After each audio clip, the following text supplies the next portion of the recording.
Welcome back. This is episode 2 of my personal journey to building a 8-figure marketing company. Super excited to dive into today. If you haven't checked out last episode, talked about where we are and how we got here. So you should probably go check that out. That would give you a little bit of context as to what we're talking about today. But if not, we're still going to document the journey and hopefully provide some value to anyone who's listening in. So super excited to dive in today. Yeah, thanks so much, Max. Yeah, I had a really fun conversation last time, and we're kind of just going to pick up right where we left off last time. We kind of talked about, how you started the agency, how you got to where you are today, and we kind of want to focus on today, where are we and how are you going to get to that, 8-figure goal? So we're right at the 7-figure mark. Pushing forward, it's going to be a heavy lift. To go from 0 to 6 figures, I felt like wasn't too tricky. To go from 6 to 7 figures has been pretty tricky. I've learned so many lessons along the way. But to go from 7 to 8 is going to be a wild ride. It's going to be a wild ride. You don't know what you don't know. Yeah.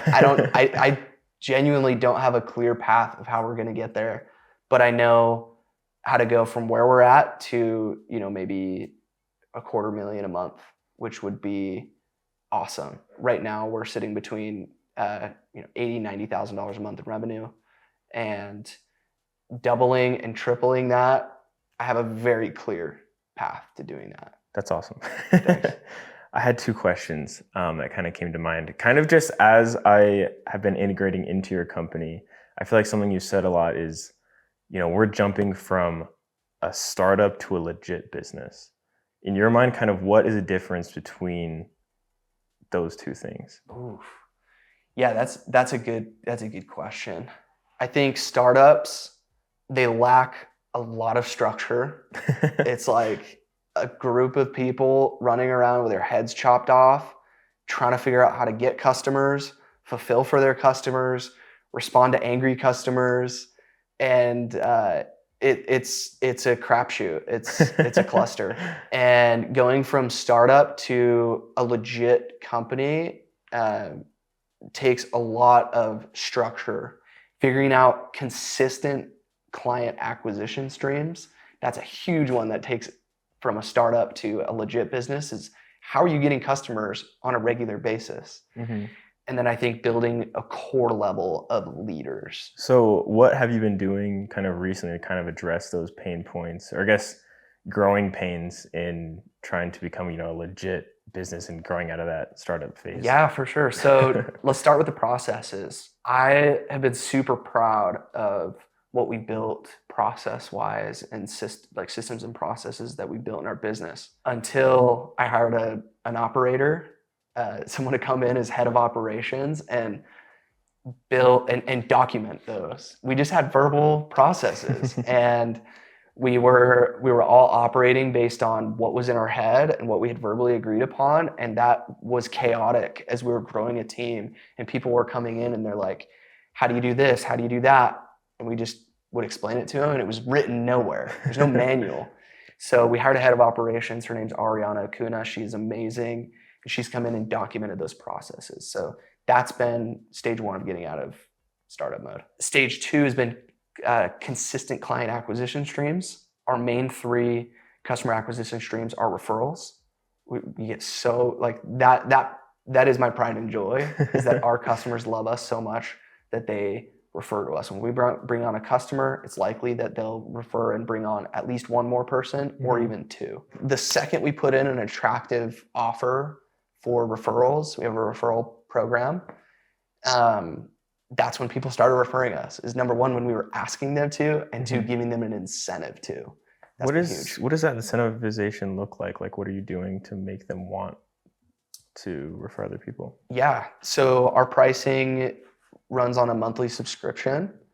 So our customers can buy down their monthly subscription based on referring us to clients. Wow. So we currently, this could change. So, if any of my customers are watching this, this could change. It's really attractive. 10% of whatever you refer of month 1 and then 5% reoccurring, Wow. as long as that person you referred stays in business with us. Mhm. So we've had people buy their monthly subscription with us literally down to zero just because they've referred us so much business. That's crazy. That helps us out a ton. Yeah. And if you think about it, our second customer acquisition stream is advertising, TikTok ads and Facebook ads. I'm going to be paying Facebook anyways to get us more customers. Mm-hmm. Why wouldn't I just pay my customers to get us more customers? So that's been my, our cost per acquisition is around 10% of what a client is going to end up paying us, the revenue that they're going to be bringing in. So I was like, well, let's just give that to the client. Yeah. And our clients are super happy about that. Yeah. Do you feel like, that strategy has brought in higher quality clients as well? For sure. Oh yeah. I don't have to sell clients because they have when I say sell, like I don't have to like really pitch and sell. Yeah. Because they have someone that they know, like, and trust referring them to us. Number two, the clients that we bring on that are referring us more clients they have friends that are like them. So that ends up being a really cool thing as well, as we get higher quality customers through referrals. No, that's awesome. And they have that person to kind of rely on, like, what happens if, this happens, and just have that point of contact. That's awesome. Oh, 100%. Sweet. And then the last one was developing leaders, correct? Developing leaders. Yeah. There's a business coach out there. We haven't worked together, but we've chatted a handful of times. And he said something really cool that I think this is what we're currently working on the most. Like, our processes are pretty well documented. We've got decently consistent customer acquisition streams. Building leaders within the team is really hard. Normally when you walk into a company, let's just say, we're a remote company, so it'd be hard to walk into our into our building and look at our team members. But if you were to come into our company right now, and I don't say this by any means to minimize the level of leadership that we have, because we do have amazing leaders. However, if we were to come into the business right now and we were just to be in a room and just chat together, I'm fairly confident that anybody could pick out that I'm the owner. Mm-hmm. I want potential customers and people maybe looking to buy the business to walk into a board meeting where we have our leadership team and not know who the owner is, because leadership just flows from everyone. And that's really hard to do. It's really hard to do. It takes a lot of effort pouring into your leadership team. Either that, or you've got to go out and hire people who have previously learned how to be phenomenal leaders. And we've done that. And we have, like I said, we have amazing leaders in the company. But to build a lasting enterprise that lasts beyond me owning it, or if I died or whatever, like, the business needs to be self-sufficient without me there. And so cultivating that leadership, I think, is not only going to help the business last longer, but it'll help us jump from 7 to 8 figures for sure. Yeah. No, a quote that you've shared multiple times since I've kind of gotten on board is, obviously I'm going to botch it a little bit, but the Steve Jobs quote talking about, my greatest joy is not in the iPhone, but the team that built the iPhone. And I think that's a really cool way to kind of look at growing your companies, growing the individuals within it, and kind of helping them be self-sufficient and, people that you believe in that can do the same things, and have the same vision that you have for the company. 100%. I think too, on that note, like, that's actually my favorite part of owning and running a business, is working with the people, the team. Like, that's my favorite part. Like, team meetings, diving into training, like brainstorming stuff together, troubleshooting. That is like my favorite part of the team, just being able to watch the team grow. Like, signing new clients is great, making money is great, but like empowering people and building leaders is so much fun. Yeah. So what does that look like? Like, how do you build a leader at 3 Second Media, starting from the hiring process to getting up to speed, to training, to being self-sufficient? What does that look like for you? Yeah, I'm still, just to be fully transparent, like I'm still trying to figure out what that looks like, because I think the best way to lead is by example. That's how I feel like I've grown and I'm not perfect at all, but number one, like if I want my leaders to be top tier leaders, then I need to be top leaders. Like you cannot lead someone who looks at you and feels like they are a better leader than you. They won't follow you going into religion. Like there's a reason why Jesus Christ had to be perfect. It's so that we all could look to him. We all could look to him and follow and look to him as a leader. There's no one that can say I'm better than Jesus Christ. I'm not going to follow that guy. Yeah. And I think the same goes in family. Like as the leader of your family, you need to be top tier example to your wife and your kids if you want them to be top tier. Yeah. You know, so same thing happens in an organization. At least that's the strategy that I'm using, pouring into those leaders, teaching, training. But I think leading by example is the best thing you can do. Yeah, 100%. Since you brought it up, I kind of want to dive a little bit into life as a Christian, a member of the Church of Jesus Christ of Latter-day Saints, kind of meshing that with the business world. Can you talk to me a little bit about that? Yeah, for sure. I've always included God in what I do, at least I try to. But I had a mentor tell me that he treats God like his 50-50 partner in his business. Whenever he makes big decisions, he's only making those decisions if God is on board and he feels that way. And I've tried to do that to an extent, and it's served me well in making good decisions, I think. But making good decisions is a super important part of including God in, you know, I guess a benefit of including God in your business. Yeah. Also, stress. Like business owners feel tons and tons of stress. They have a lot of responsibility. And, you know, if you're in the startup mode, like you're probably the only rainmaker in your business. Mm-hmm.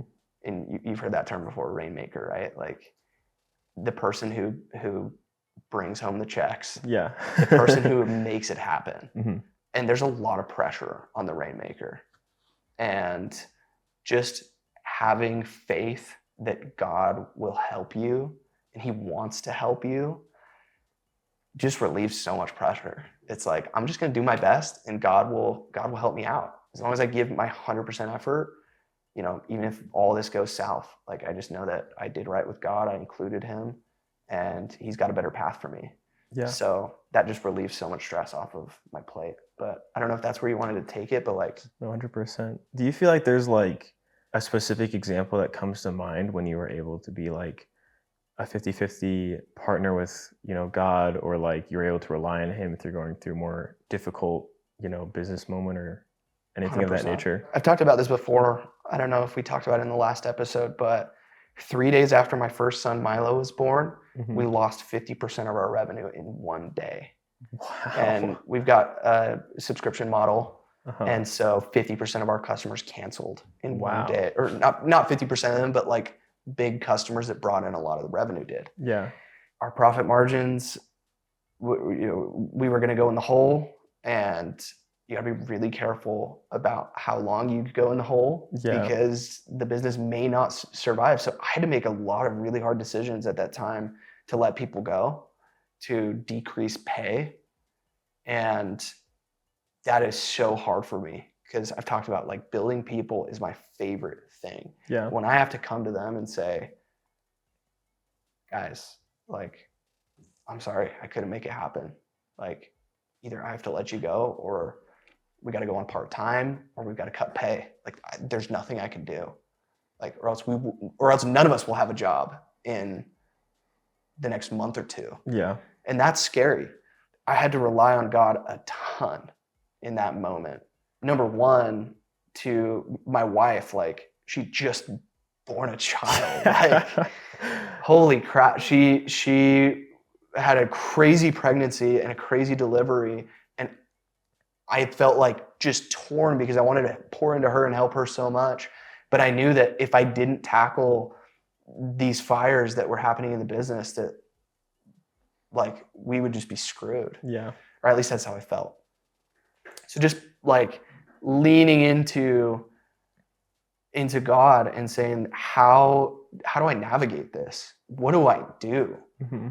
I got a lot of clarity on what I needed to do, how I should say it, like how I needed to let these people go, and just peace.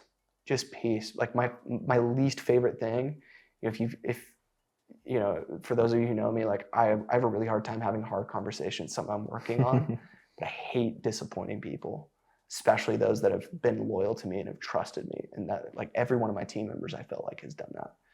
And so I had to go to some amazing people and let them go. And that was really unfortunate, but it turned out to be the best for both of us. And just trusting in God that that's what I needed to do. Decreasing pay was really hard too. I never want to do that. I want people to be excited about working with 3 Second Media, and pay is a big reason why people work. Like, you know, it just really hurt and I know it hurt for them probably just as much or more than it hurt for me, but involving God in that situation helped me navigate it, helped me get through the hardest, probably the hardest period of my life. That's a really powerful testimony. I don't think people include God enough in whether it's your business or in like the day-to-day decisions that you make just as a human being. Like, God cares so much about everything that's happening in your life. And, you know, a lot of people say like, well, you know, I prayed and it didn't work out. That's the point. You pray for help, and if it doesn't work out, it worked out. That's God wanted that to happen for you, because everything is a growth. Everything is for your own benefit. The problems that you go through, and it would be to our detriment if God snapped his fingers and solved all of our problems for us. Yeah. Like, how would we grow? And so I think more people need to include God in everything that they do, because again, it just relieves so much pressure off of you to perform, relying in your own talents and abilities. Because look, I'm 23 years old. Like, I have no clue what I'm doing. Yeah. I really have no clue what I'm doing. I've learned a little bit, but you know, the pressure can get to you unless you rely on God to help you deal with that pressure and help you make decisions. Yeah. No, that's awesome. Thank you so much for your time today, Max, for your thoughts. Had a lot of fun. That was awesome. I need water.